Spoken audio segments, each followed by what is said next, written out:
getting pretty close to full, so really I should be introducing myself. What's happening, folks? This voice you're hearing belongs to a real live person. That's right, I'm not pre-recorded, I'm not a robot. My name is Aurora. I am going to be your guide as we head through our movie studio today. Usually I say the biggest and busiest. It is the biggest.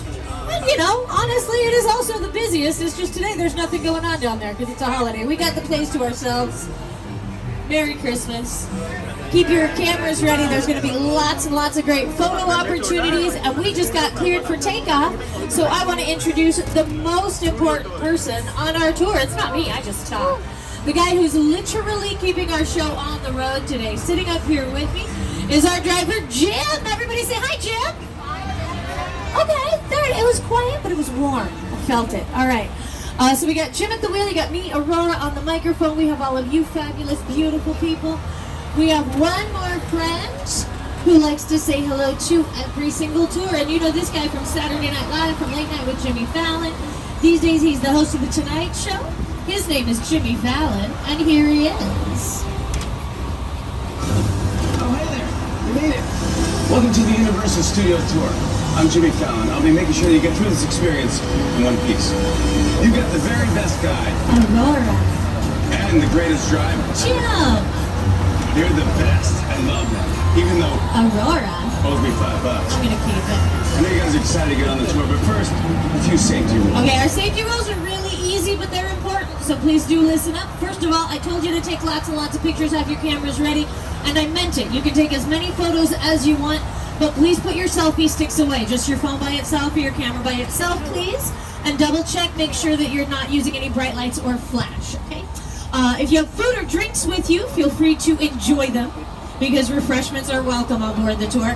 However, smoking is not permitted, so please no smoking, no vaping, nothing along those lines. The most important rule of the tour is remain seated at all times. Things get bumpy out there. There will be sudden stops, so stay in your seats. Be prepared for anything, fire effects, water effects. There's going to be all kinds of stuff going on.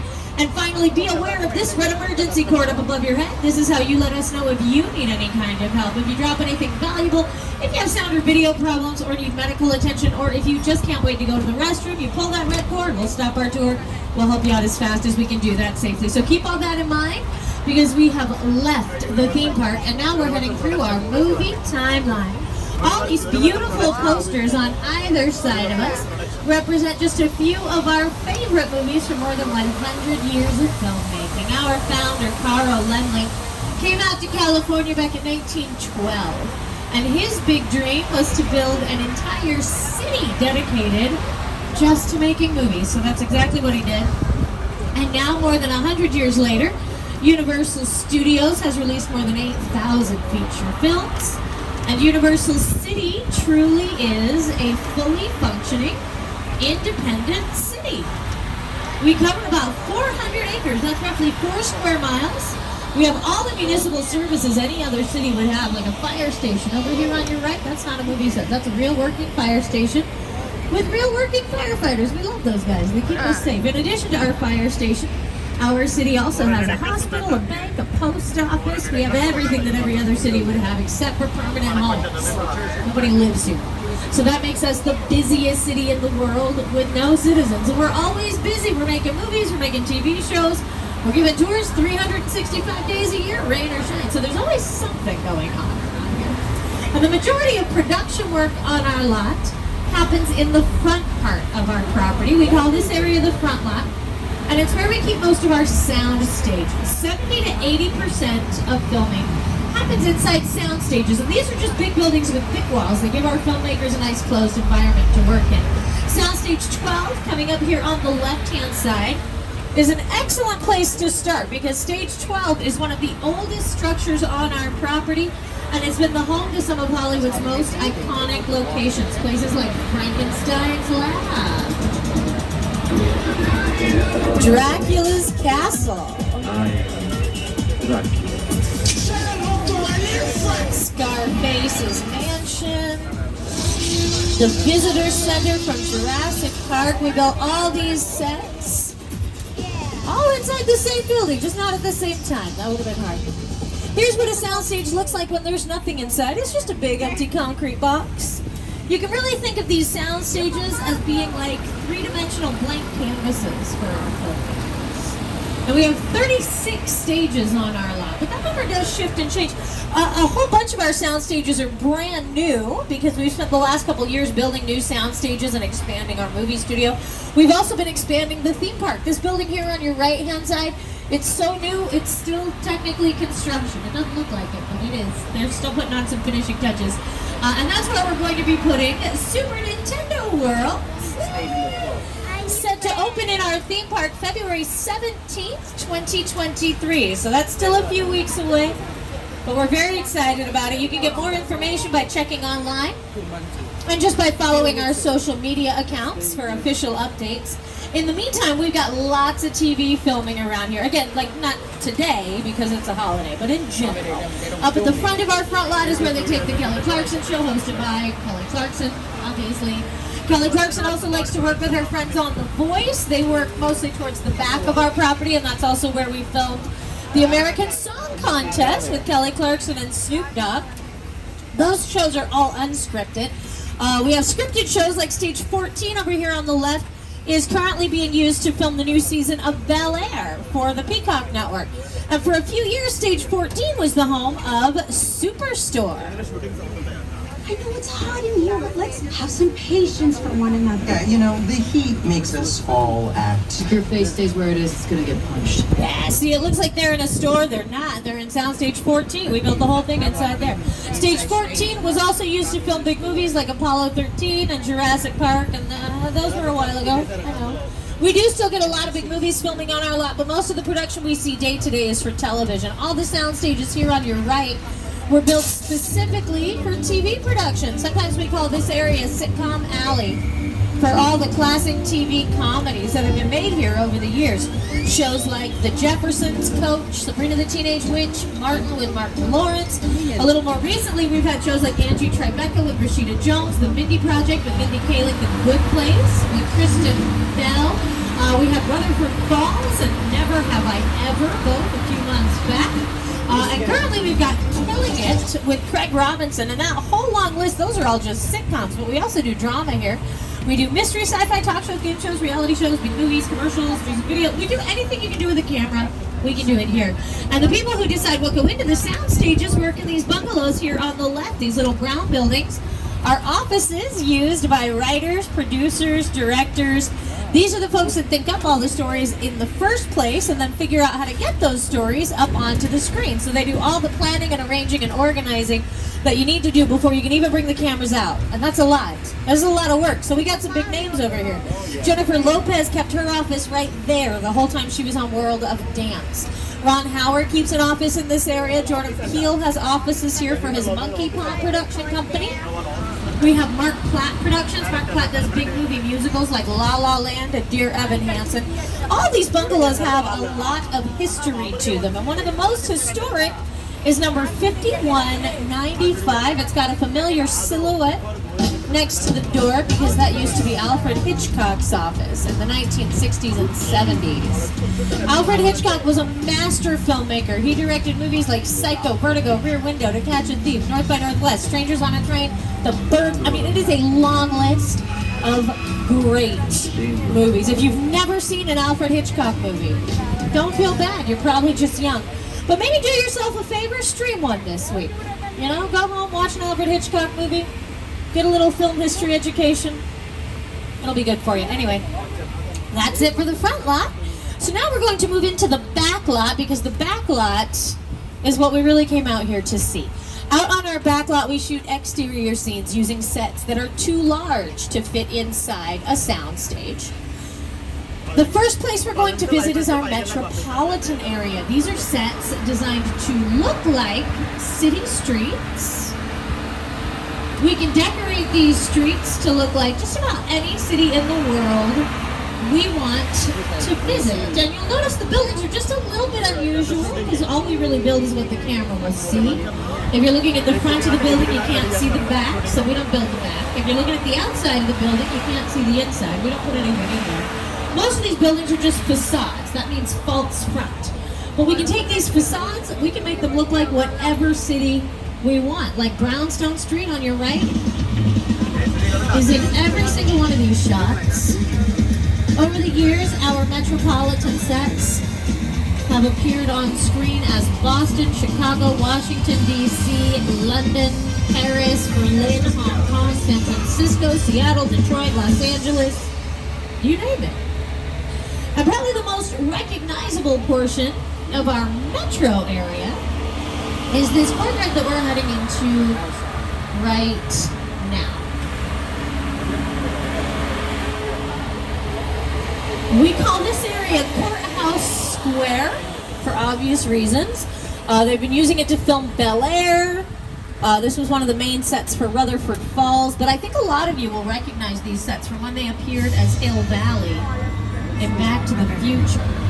That City Hall building on your left was the Clock Tower in Back to the Future Parts 1 and 2. Now some of you might be looking up at your screens and thinking, wait a second, that building looks different. And I gotta tell you, you're right, it does look different. Because Back to the Future was a really long time ago, and since then, hundreds of other projects have filmed here. I mentioned Bel Air, Rutherford Falls, also Hairspray the Musical Live, Popstar, Never Stop, Never Stop, and Desperate Housewives, CSI, Ghost Whisperer, loads of commercials, a whole lot of music videos. All these different productions come out here, they film the same location, but they're all telling different stories. And they don't want you to realize you're looking at the same place over and over again. So we do a lot of redecorating. Our production designers change the colors of the buildings, the materials the buildings appear to be made out of. They change all the signs and decorations to make it look like we're in a different city or a different country or a different time period. And the main street of our metropolitan area here is called New York Street. I bet you can guess why. This street appears as New York City more often than any other location. And Jimmy Fallon knows New York a little better than I do. So I'm going to throw things over to him for a minute, and he'll show you how it all works. Hey everyone, welcome to New York. I got my start right here in New York on Saturday Night Live. This is actually my old neighborhood. What's got mugged over there? An old woman. Tough lady. This is my favorite hot dog guy. Hey buddy, how's it going? Remember me? No. Just like old times. Gotta love New York City. I'm walking here. Hey, it's cool guys. I was just walking there. So it's not exactly New York, but a lot of times when you see New York in the movies, it was shot right here on the Universal Metro sets. If you can make it here, you can make it anywhere. Even if you make it here on the Universal lot. That kind of shows you how we bring these sets to life using signs and decorations and live actors. And then some directors will go even farther. If you're making a movie with superheroes or giant robots, all those really fancy effects are mostly done with computers these days. And one director who loves to put digital effects into all of his movies is the guy who reinvented King Kong in 2005. His name is Peter Jackson. It's the original King Kong that made me want to direct movies. I saw that movie on TV when I was about 8 or 9 years old, and I wanted to become a filmmaker. I like films that just take you away from your real life and sweep you up in the future. Kong literally does that. I mean, you're on board the ship, you're sailing to a lost island, you're encountering monsters and creatures from prehistoric times. All right, everybody, we're going to head into this dark, scary tunnel.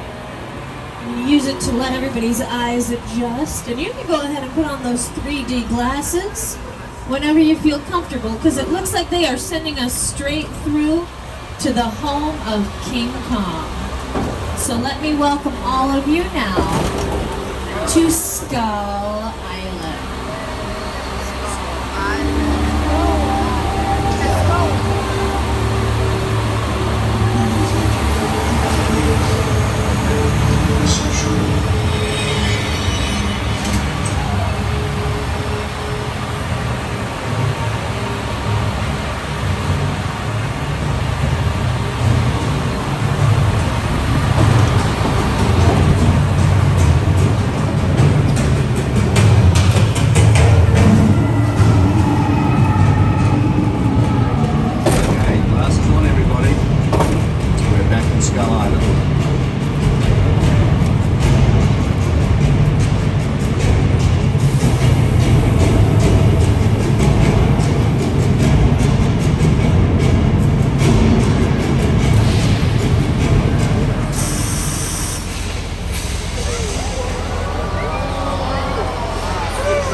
King Kong 360 3D is a massive digital surround experience built for us by the Weta Digital Workshop.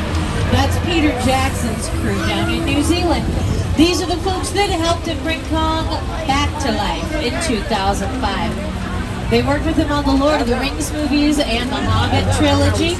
These folks helped James Cameron out with Avatar, and they built this attraction just for us.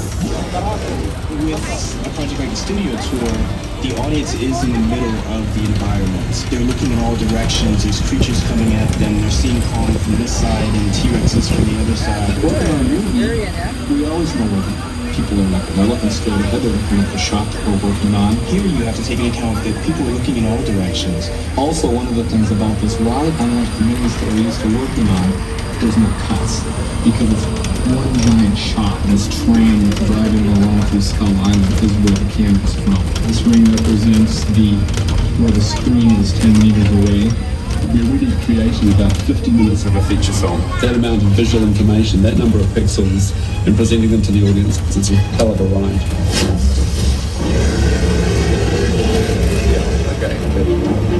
All right. Now, speaking of sweet rides, let's talk about picture cars. Look out! Anytime you see a vehicle on screen, we call it a picture car because it's a car that's in the picture. That's pretty logical. We like to keep a few of our favorite picture cars out here where everyone can get a better look. We'll start with a couple classic vintage cars right up front. And then we have cars from Back to the Future. Back to the Future Part 2. The Flintstones. So we got the future and the past totally covered. Every car in our lineup was custom built for the production it was featured in. I mean, something like the Flintstones would kind of have to be. You don't really expect the cars in the Flintstones to look like the cars that drive through your neighborhood. Most of these cars are not quite that extreme, but every one of them is one of a kind because, like I said, they're all custom built. Each of those vehicles was put together to help our filmmakers tell a particular story, and when you're doing something like that, details matter. Like when Steven Spielberg was planning Jurassic Park, he went to the Mercedes-Benz company for help. He had them design all the Jeeps and Land Rovers and even more specialty vehicles for the original Jurassic Park trilogy. Welcome to Jurassic Park. So we're going to head through a section of our lot right now that's filled with props and vehicles from not just the first Jurassic Park movie, but also the Lost World Jurassic Park and Jurassic Park 3. We've got big vehicles here, too big to fit in our picture car row. We got a whole bunch of dinosaur cages, even though dinosaurs have been extinct for millions and millions of years. Oh no, they're in the bushes, look out! They were supposed to be extinct, I don't know what happened. Oh no, it's so scary. We better go really slow so everyone can get good photos. That's really important. When your life is in danger, you want to take your time, get quality pictures. It's okay, it's alright everyone. The dinosaurs are fake, in case you couldn't tell. Yeah. The dinosaurs are fake, the cars are fake. Like half the trees right here are made out of foam rubber. We're in Hollywood. Nothing's real here. Not even the weather. If you're watching a movie and you see rain or fog or snow on screen, the film crew is making that happen. Almost guaranteed. Because Mother Nature doesn't work on cue, you know? If you want rain in your movie, you gotta make it yourself. The good news is, that's really easy to do. So that's what we're going to do next. We are heading down into the Old Mexico section of our lot to show all of you how we make it rain in Hollywood. And you might recognize these Old Mexico sets if you're a fan of like 80s comedies, movies like Fletch Lives and The Three Amigos. You know the kind of movies my dad likes? Well, you guys probably don't know my dad, but you know what I'm talking about. Anyway, we're not filming anything. We're doing a weather demonstration. Let's get some thunder and lightning going, please. Perfect. Thank you. That thunder is a pre-recorded sound effect that we play through speakers around the hill. For lightning, we flash strobe lights. It's real simple stuff. Once you got thunder and lightning going, then you can start your rain. We use real water for the rain because that's the best way to get our actors wet. But rain is hard to photograph.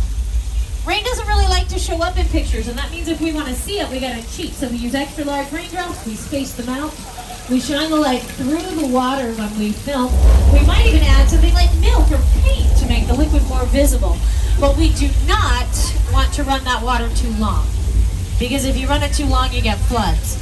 So Cody, can you shut the water off for me now, please? The water come down. Cody? Off. Yeah, it's the square button. You just hold it. Oh no, what did you do? Look out, everybody. We got a flash flood. Here it comes.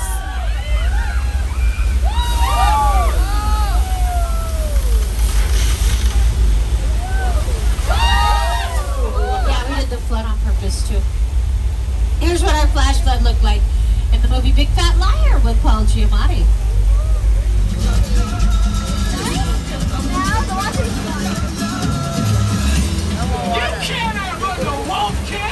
Yeah, we'll see about that.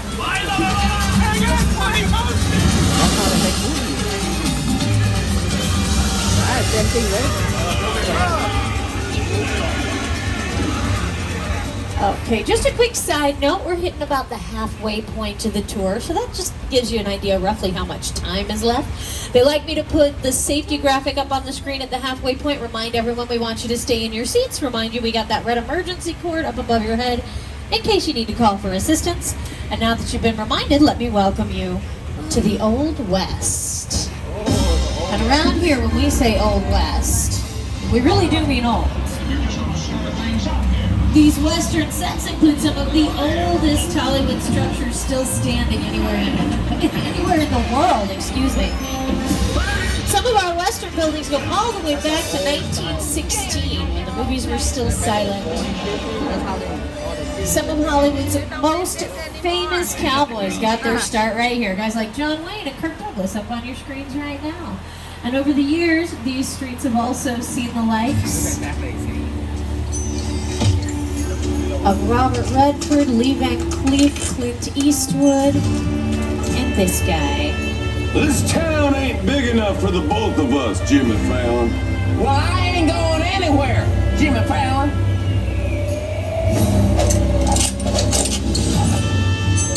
Now look here. Nice folks in this tram don't want no trouble. They just want to check out 6 Points, one of the oldest sets on the Universal lot. I heard this is where John Wayne and Jimmy Stewart shot a few of their westerns. That's right. That's where I aim to shoot. Looks like we got ourselves a Mexican standoff. Lucky shot. Now what say you mount up and get out of town while the getting's good? All right. Well, I'll see you again, Fallon. Oh, you can count on it, fella. Now get. This is the beginning of a beautiful friendship. We just have to talk it out, that's all. See, it's not hard. You throw some dirt on the ground, make sure your actors are wearing the right hats, boom, you're 100 years back in time. And we still film on our Western sets. It's been more than 100 years, but we still use them. Lately, they've been doing quite a bit of filming for the Peacock show Killing It, starring Craig Robinson. You can also see our Western sets in Angeline with Emmy Rossum. I mean, at this point, we've been making movies for so long. Every inch of our lot's been put on camera at one time or another. The lake on your left-hand side was the original home of the creature from the Black Lagoon.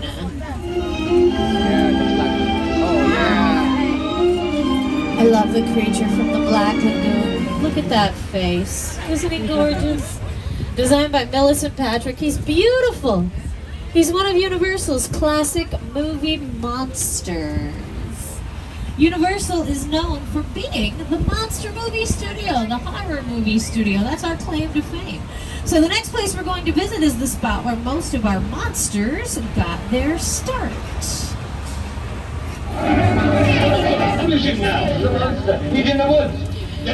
We are heading into a village that we call Little Europe.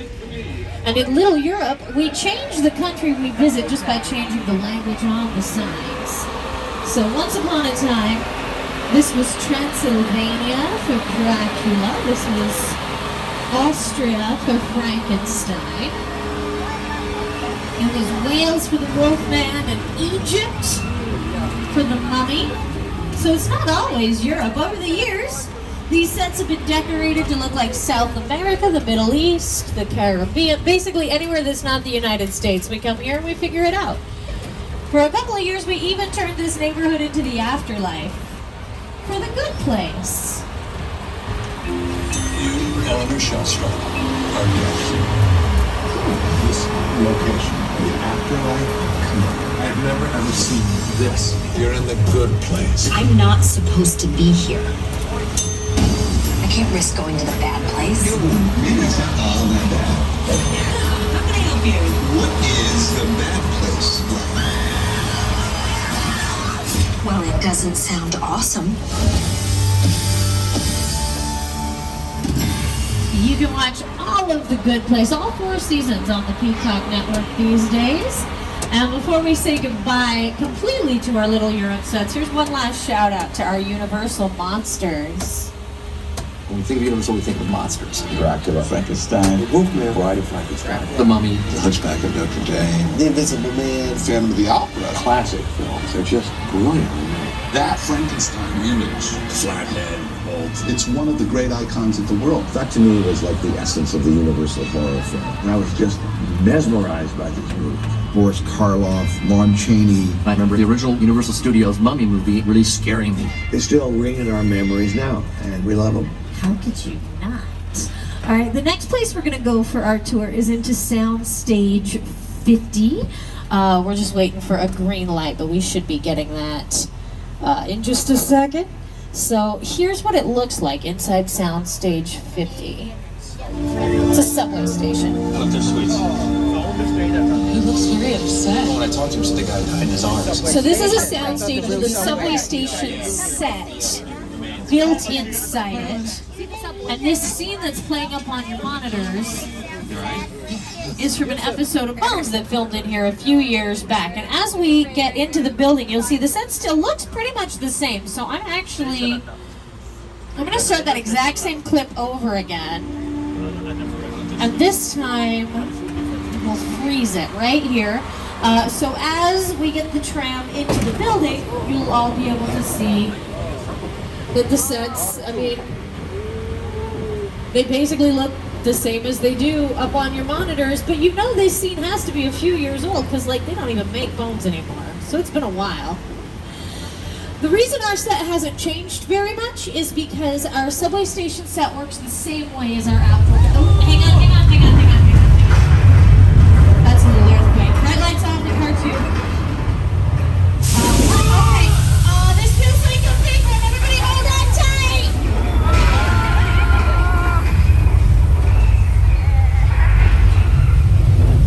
Oh no! Look out back there.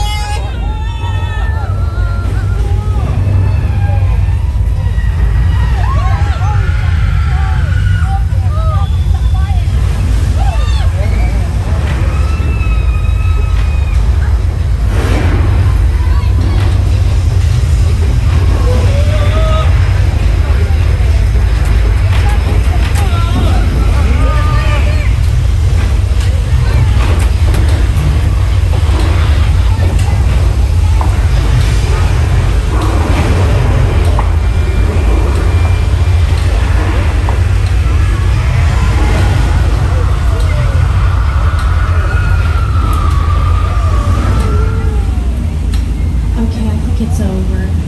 Look at the doors. Oh no, not again!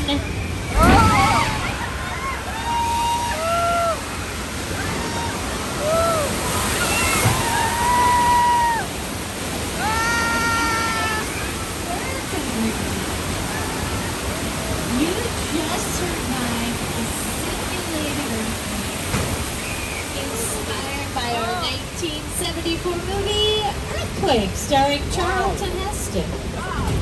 We don't really film it there very much. That's mostly just for the tour. But they did make an episode of Bones in there. They called it Bones on the Blue Line.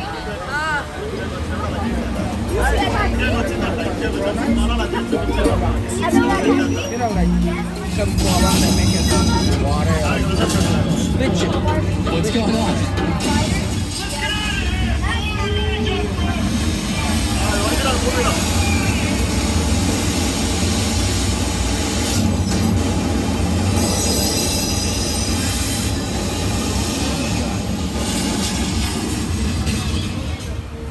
That's even scarier on TV.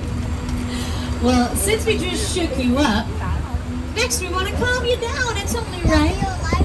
So we're going to head to the most relaxing part of our back lot. We have a beautiful beach town here. It's called Amity Island. And Amity is more of an East Coast beach than a West Coast beach. It's more like Cape Cod, Martha's Vineyard, if you know those places. I mean, it's not necessarily exactly like either one of those places. It's just, you know, it's not a Southern California Malibu type beach, because the real Malibu is not. Oh, do you see that fin? It looks like there's a shark in our water. Oh, this is perfect timing. You're gonna get such great photos. I love it when they. Oh, there's one of our divers. Hey, Pete!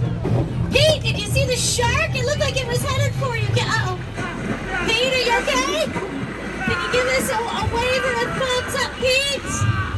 Pete, okay, I'm gonna have to make some calls, but don't worry, folks. We're gonna hang out next to these highly flammable gasoline tanks. And something got a hold of here. Wow, it's gotta be big to do that. I think it's in the gas. Yeah, that's probably bad. I can feel the heat.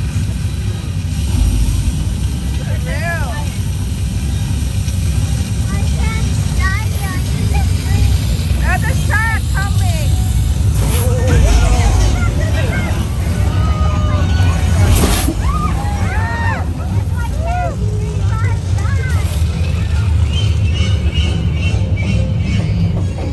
There he goes.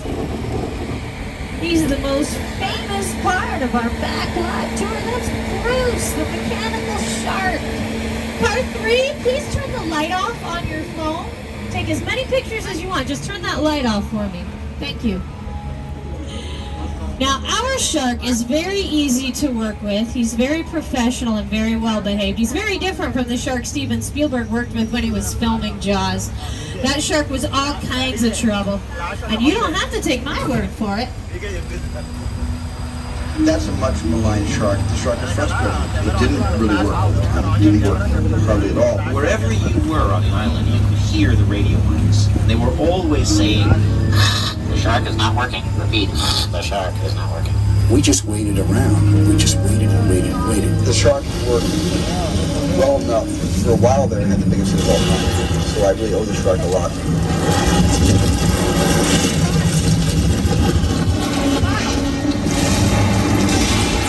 There's Steven Spielberg hanging out with his BFF. That's his best fishy friend. They did a lot for each other. And now we're moving up through the real estate portion of our tour. On the left, we get a quick look at our Elm Street. No nightmares on this Elm Street. It's a different one. But it is where Boo Radley lived in To Kill a Mockingbird in 1962. And the house here on your right was built to be Miss Mona's Chicken Ranch for the best little whorehouse in Texas, starring Dolly Parton. You see this house all the time. This is where Eddie Murphy lived in Norbit. This house is in episodes of Ghost Whisperer, The Mentalist, AP Files, all over the place. And probably the most popular neighborhood on our lot for filming is the street that we are passing on the left. That street's almost always closed because they've been doing some kind of work or other. Here's what it looks like. It's actually not that exciting. Yeah, it's a residential neighborhood. It looks like the residential neighborhoods we were just driving through. Goes in a little farther, that's all. It's a little bit of a longer street. And it's a nice neighborhood, but it's real generic. That's why our filmmakers love it, is because it's generic. Because, if you have one street like this, it looks like lots and lots of other streets. You can just film it over and over again and pretend it's a different place every single time. And that's exactly what we do with every part of our back lot, including the road we're on right now. And this road doesn't even have any buildings on it, but we did that on purpose too, because some stories take place in the middle of nowhere. You can see our wilderness area in the Netflix movie Bird Box with Sandra Bullock. And now a little progress report. We're probably about 15 minutes away from the end at this point. Here's our safety graphic one more time, reminding everyone, please stay in your seats. Remember this red emergency cord above your head. And now that we've done the reminder, let's look at a few more picture cars. Ooh, nice one. Now this little lot here can be unpredictable. These cars will come and go as they please, so I never know exactly what's going to be here. But we've usually got a pretty good showing of different cars from different movies in the Fast and Furious series, so I love the Fast and the Furious. I think those movies are so much fun. And just around the corner, we have one of the most historic locations on our property from 1960. This is the Bates Motel. This is where Norman Bates met all of his victims in the movie Psycho.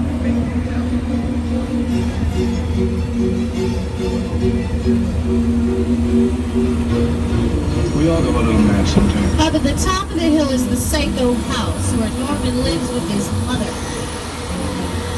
The Psycho house is neat. It's built slightly undersized, so when you stand at the bottom of the hill and look up, it looks like the house is farther away than it really is.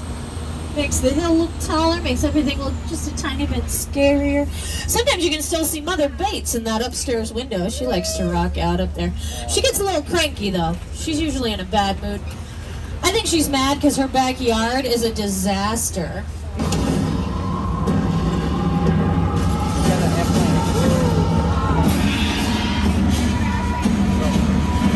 This is the colossal crash site from Steven Spielberg's War of the Worlds. Now that's a real 747 right there. It was destroyed on purpose in 2005 to film this unbelievable scene.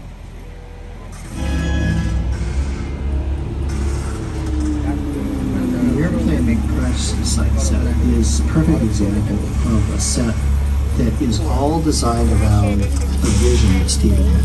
When we first began to sit down to talk about the War of the Worlds, I thought, what if the 747 goes down right in a big neighborhood? Because it's just something you don't see. You're doing good. You're doing good. Listen to me. Listen to me. Now listen, I want you to close your eyes, okay? Now I'm closed.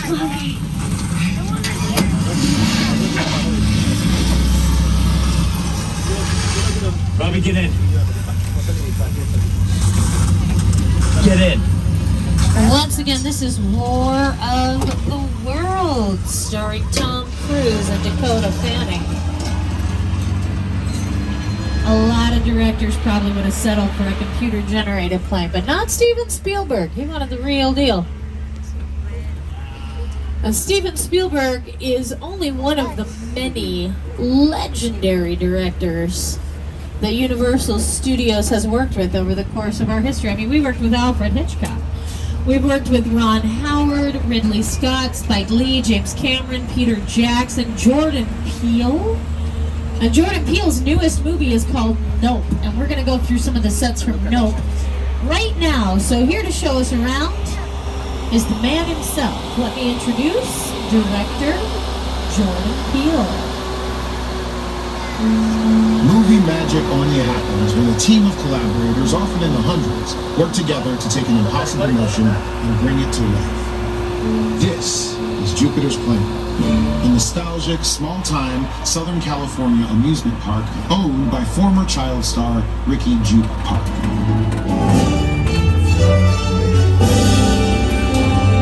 Over there, look into the winking well and have your picture taken just like the kids in that old 90s movie Kid Sheriff.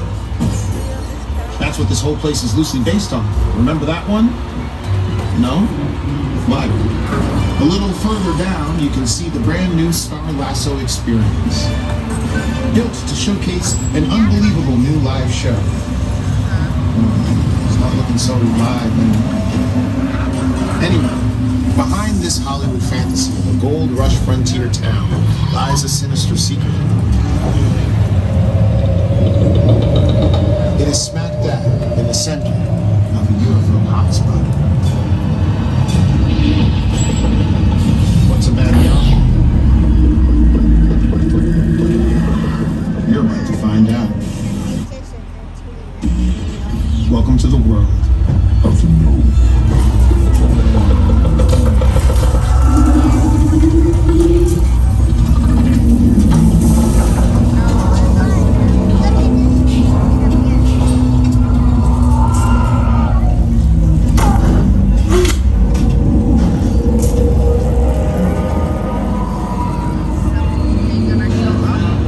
These are the real sets from the movie Nome. So when you watch the film, those are the buildings that you see on screen. They didn't film here. They filmed up north in Santa Clarita, and then when they were done, they brought the sets down here to us so that we can make them part of our tour and show it to all of you. And now we're almost finished. We just have one thing left to do. We like to end our tour with a bang, so we're going to treat you now to a little something that we call Fast and Furious Supercharge. There's a party going on inside this garage, and that's where we're headed. Now, before we get to the party, my friend Roman Pierce wants to talk to everyone. They've been having a little bit of trouble with a fella named Owen Shaw. So Roman just wants to check in. He wants to make sure all of you know what's up. After we hear what Roman has to say, we'll go to this party for a couple minutes, and then we'll be wrapping up the tour.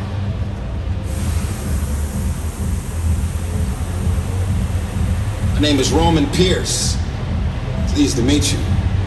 My buddy Hobbs asked us to stash you from Shaw for a while, so we brought you in our secret spot. All right, look, guys, we're gonna keep Shaw from finding you, but to keep you safe, we need your help. We don't want the syndicate tracking us here, so put away your cameras and turn off your cell phones. One flash or one ringtone could give us away. I need y'all to take this real serious. Okay, pull into the next bay and we'll meet you in there. Yeah, so just no bright lights and no flash photography. Other than that, let's have a good time and make some friends. Wait, people know. No, I put a few. Flashlight and the button.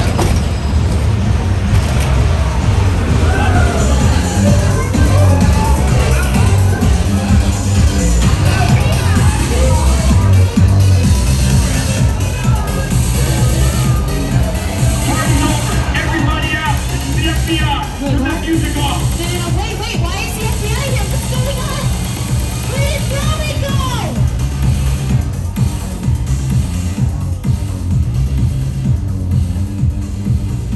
This is what we're doing. This is the race day after party, and where the other? Roman Pierce, FBI, don't move. Damn. That's right, party's over. You know how long I took to iron this shirt, man? I'm not. You're under arrest right now. Ladies, just back up a little bit. Got you. It's lightweight. First of all, I don't work for you. Oh, really? Well, tell me, Roman, who do you work for? We don't work for nobody. Cop I suggest you clear out of here, otherwise we can't guarantee your safety. Guarantee my safety? I'm the one holding the gun. Yeah, but mine's a whole lot bigger than yours. Escort this novice out. Let's go, Cookie Puss. That ugly suit on, man. It's cheap. Somebody out there really pissed off Shaw. It's gonna get ugly fast. Yeah, don't worry. Lucky for you, our whole family will protect you. Are you kidding me, Roman? You didn't shut off your phone, bro? I gotta call you back. I'm in the middle of something. See what I'm talking about? Call you back. It was on vibrate. Shaw traced us. Ops can't hold him forever. Letty, Roman, we're up. Driver, move that vehicle. It's about to get real interesting. My Mona Lisa's all warmed up right next door. Roman, grab your truck. I need you and Letty ready to roll. Alright, folks, we're getting serious. They're sending us to the secret floor of our parking structure to lay it out. Now, hopefully we can just hide out and stay quiet for a little bit. But if you still have your 3D glasses, you should put those on right now. The 3D glasses will serve as protective eyewear, just in case things get wild.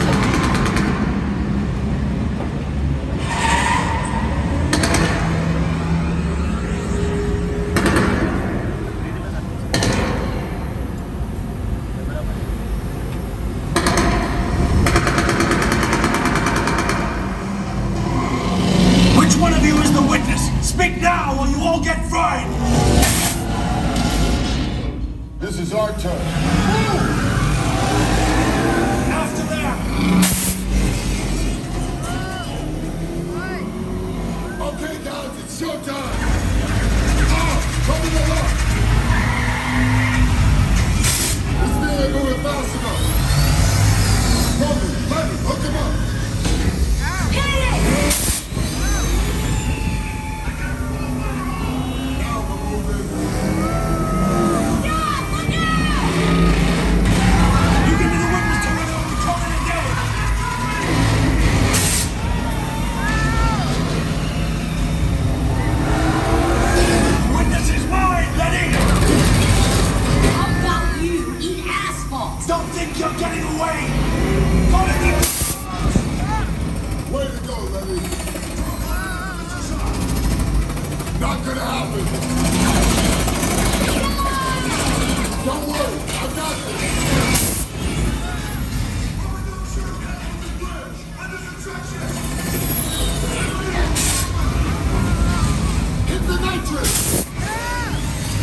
witness and you can resume breathing.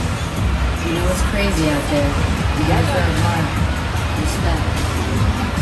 No, my Mona Lisa got messed up a little bit, but it's all good. We got through it. Y'all held us down. Appreciate it.